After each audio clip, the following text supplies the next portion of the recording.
আমি ঢাকা 19 আসলে সাভার এবং আশুলিয়ায় শাপলাকলি মার্কা নিয়ে 11 দলীয় জামাত এনসিপি 11 দলীয় জোট আছে, সেখানে প্রতিদ্বন্দ্বিতা করছি জানেন সংসদীয় আসনে। এই মুহূর্তে সাভার আশুলিয়ায় ঢাকা 19-এ আমার প্রতিদ্বন্দ্বী আমি যাকে মনে করছি ধানের শীষ মার্কায় দেওয়ান মোহাম্মদ সালাউদ্দিন, ডাক্তার দেওয়ান মোহাম্মদ সালাউদ্দিন।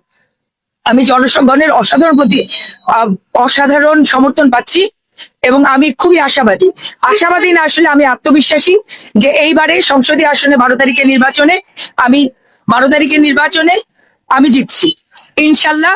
এইবার ফলাফল ব্যালটে আমরা যেটা বলছি ব্যালট বিপ্লব, ব্যালট জিতছে জনগণ তার সমর্থন দিয়ে তাদের সমর্থন জানিয়ে দেবে।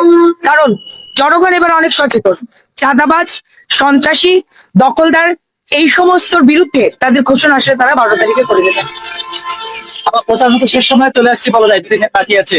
প্রচারণা কেমন দেখলেন? কোনো বাধার সম্মুখীন হলেন কিনা, শান্তি ছিল কিনা?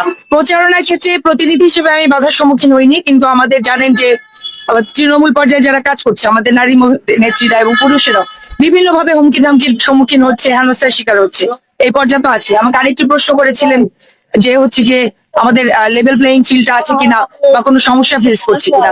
এটা তো আছেই যে ধরেন দেওয়ান মোহাম্মদ সালাউদ্দিন সাহেব উনি কিন্তু একাধিক আমাদের যে কোড অফ কন্ডাক্ট আছে, মানে নির্বাচনী যে আচরণবিধি আছে, একাধিকবার এই নির্বাচনী আচরণবিধি কিন্তু তিনি রক্ষা করেননি।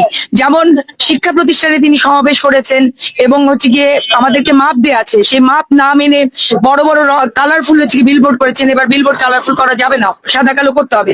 এই ধরনের অনেক ধরনের আসলে আচরণবিধি লঙ্ঘন তিনি করেছেন, কিন্তু সেটার কোনো ফলাফল আসলে আমরা দেখতে পাইনি, দেখতে পাচ্ছি না। এটাই হচ্ছে কি বিষয়। আমি জানিয়েছি ফর্মালি, আমি এই বিয়ানকে জানিয়েছি, কিন্তু ইসকে জানিয়েছি, সেখান থেকে আমি কোনো ফলাফল পাইনি। আমার এখানে কারা আছেন, জয়ের ব্যাপারে কতটুকু আশাবাদী আপনারা? আমার নেতা কর্মীরা সাংঘাতিক ভাবে আশাবাদী এবং তাদের আশা করাটা আমাকে আত্মবিশ্বাস অনেকগুণ বাড়িয়ে দিচ্ছে। আমিও সাংঘাতিক ভাবে আশাবাদী।